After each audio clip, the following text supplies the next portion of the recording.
Quid pro quo పద్ధతిలో జగన్మోహన్ రెడ్డి తన పాలనా కాలంలో సాక్షి మరియు తన అనుకూల మీడియాకు నిధులు దోచిపెట్టారని వేమూరు శాసనసభ్యులు నక్క ఆనంద్ బాబు సభలో మాట్లాడారు.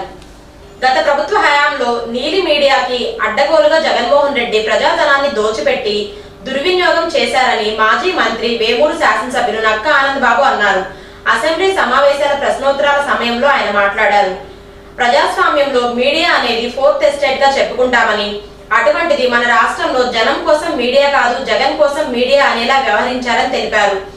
తండ్రి అధికారం అడ్డుపెట్టుకుని క్విడ్ ప్రోకో ద్వారా వేల కోట్లు సంపాదించిన జగన్మోహన్ రెడ్డి రూపాయి పెట్టుబడి లేకుండా 1250 కోట్లతో మీడియా సామ్రాజ్యాన్ని ఏర్పాటు చేసుకున్నాడని తెలిపారు.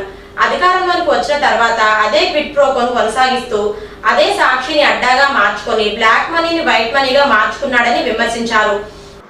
14 నుంచి 19 వరకు ఉన్నటువంటి చంద్రబాబు నాయుడు గారి ప్రభుత్వాన్ని విమర్శిస్తూ ఇచ్చిన ప్రకటనలకే ఇప్పుడు ప్రభుత్వం అందజేసిన లెక్కల ప్రకారం మొత్తం 5 ఏళ్లలో 859 కోట్ల పైచీలకు ఖర్చు పెట్టినట్టు ప్రకటనలు, వార్తాపత్రికల ప్రకటనలు ఖర్చు పెట్టినట్టు ఇప్పుడు వివరాలు ఇచ్చారు అధ్యక్ష. ఇంతేకాదు అధ్యక్ష, ఇక్కడ ఈ వార్తాపత్రికలు ఒక సాక్షి మీడియాకే 300 కోట్ల పైన ఖర్చు పెట్టారు అధ్యక్ష. ఇది కాకుండా ఇక్కడ సామాన్య ప్రజలు చదవనటువంటి, పట్టించుకున్నటువంటి, సర్క్యులేషన్ లేనటువంటి పత్రికలు, ఇంగ్లీష్ పత్రికలకు కూడా 100 కోట్లు దోచిపెట్టి వీళ్ళకి రాజకీయ ప్రయోజనాల కోసం ఆ పత్రికలను వినియోగించుకొని ఎన్నికల ముందు సర్వేలు జరిపించామని చెప్పి, ఆ సర్వే రిపోర్టులు ప్రభుత్వానికి వైసీపీకి అనుకూలంగా ఉన్నాయని చెప్పి ఒక రిపోర్టులు చెప్పించుకోవడానికి అది కూడా ఒక క్విడ్ ప్రోకో అధ్యక్ష.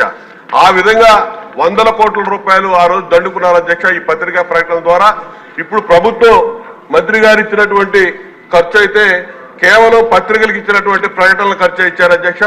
ఇది కాకుండా డిజిటల్ కార్పొరేషన్ ఒకటి ఏర్పాటు చేసి దాదాపు 120 కోట్ల పైన ఆ కార్పొరేషన్ కి అప్పచెప్పారు అధ్యక్ష. ఐ డ్రీమ్ అనే ఒక చెత్త యూట్యూబ్ ఛానల్ అధిపతిగా ఉన్నటువంటి వాసుదేవరెడ్డిని ఈ డిజిటల్ కార్పొరేషన్ కి ఎండీగా పెట్టి వాళ్ళకి దోచిపెట్టి సాక్షి మీడియాలో ఉన్నటువంటి సిబ్బందిని ఇందులో పెట్టి జీతాలు కూడా ప్రభుత్వం ప్రజల సొమ్ము చెల్లించినటువంటి పరిస్థితులు ఇక్కడ ఉన్నాయి అధ్యక్ష. ఇవన్నీ కూడా పూర్తి స్థాయి విచారణ జరపాలి అధ్యక్ష.